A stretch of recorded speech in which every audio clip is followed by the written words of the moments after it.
आदरणीय मुख्यमंत्री जी नमस्कार, मेरा नाम नीरज है और मैं HSSC भर्ती प्रक्रिया की तैयारी कर रहा हूँ। मैंने CET 2025 का पेपर दिया था जिसमें मेरा स्कोर अच्छा है, लेकिन इसके बावजूद सर मुझे यह नहीं पता कि मुझे किन किन भर्ती परीक्षाओं में बैठने का मौका मिलेगा और उनका सिलेबस डिफाइंड नहीं है।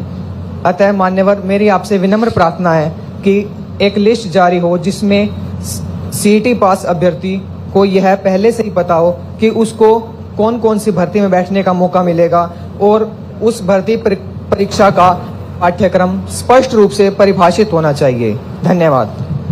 हाँ नीरज जी, थैंक यू।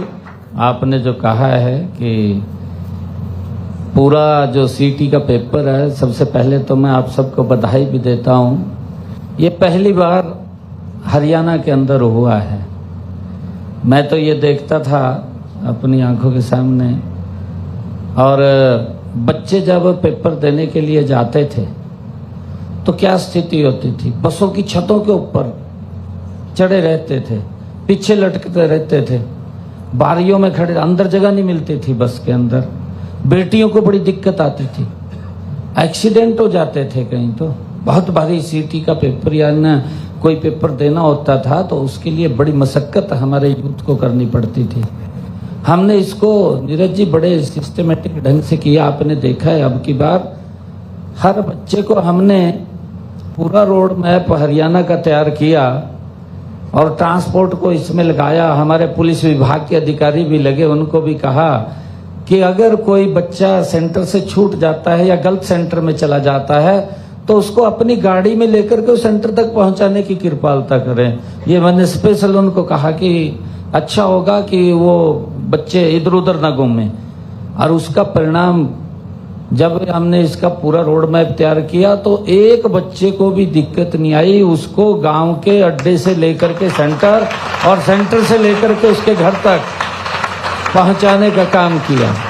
और मुझे खुशी है नीरज जी बताते हुए, मैंने जब अपील किया, मैंने कहा बेटियों के साथ हमने एक परिवार के सदस्य को भी अलाउ किया था बस में भी, बेटी के साथ एक परिवार का सदस्य जाएगा। और मैंने एक अपील किया कि जो माँ बाप आएंगे उनके लिए एक स्थान अलग से तय किया जाए। और सामाजिक संस्थाओं से मैंने अपील किया था कि आप वहाँ चाय पानी का लंगर जरूर लगाएं। मेरे ख्याल से खूब लंगर लोगों ने लगाए अपने आप। और मैंने एक और अपील किया था, उसका भी असर हुआ। मैंने कहा बच्चों के माँ बाप से, सभी से हरियाणा में, मैं कहा बच्चे पेपर देने के लिए आ रहे हैं, आप अगर गाड़ी लेकर के बाजार से निकलते हैं या कहीं और जाते हैं, क्योंकि 2 दिन छुट्टी है, तो जाम में फंस जाते हैं बच्चे। अगर आपको कोई जरूरी काम हो तब बाहर निकले, अदरवाइज आप बाहर ना निकले। तो इस बात को भी हरियाणा के लोगों ने फॉलो किया। और जब आप पेपर दे रहे थे, मेरे ख्याल से बहुत जरूरी अगर किसी को काम होगा तब वो बाहर निकला, अदरवाइज सड़कों पे भी कोई व्यक्ति नहीं आया। ये इस बात का बड़ा एक असर रहा है। और नीरज जी आप जो कह रहे थे कि इसके बारे में भर्ती के क्या क्या उसके अंदर आता है, उसके ऊपर मैं आपको कहना चाहूँगा, क्योंकि जो भर्ती के अंदर जो हमारा CET का टेस्ट होता है उसके अंदर जो व्यवस्थाएं हैं, जो अलग अलग वैकेंसीज निकलती हैं, उसके ऊपर समय समय के ऊपर किसमें भर्ती करना है, ये सरकार ने निर्णय किया था कि हमारे बच्चे 2 बार वो टेस्ट देने ना जाएं। एक टेस्ट ले लें, उसका लंबे समय तक चलता रहे, 1 साल के बाद। वैसे हमने कहा है कि हर साल इसका CET का लेंगे। फिर हमने निर्णय किया कि इसको 2 साल तक हम करेंगे कि 2 साल तक उसको कर लें, परंतु हर साल बच्चे नहीं जुड़ते हैं। हमने ये निर्णय किया है कि हर साल CET का एक पेपर होगा।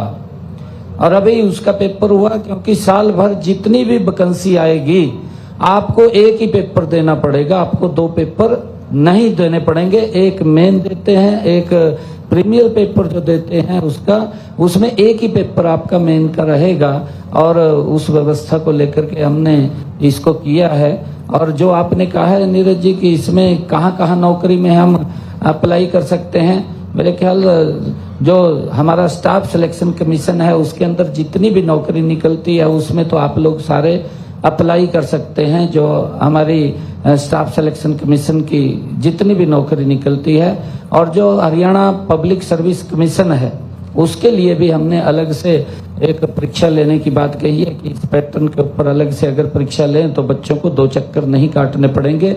जैसा यूपीएससी के अंदर है, चाहे हमारा उसके अंदर आईएएस आईपीएस की जो कट ऑफ लिस्ट आती है उसके अंदर जाते हैं, तो हम उसके ऊपर ये लगे हुए हैं कि जो हमारे आपने कहा है कि इसका एक कैलेंडर जारी हो, वो भी हम इसके ऊपर अधिकारियों को बोल करके नीरज जी इसको करवाने का काम करेंगे। Thank you.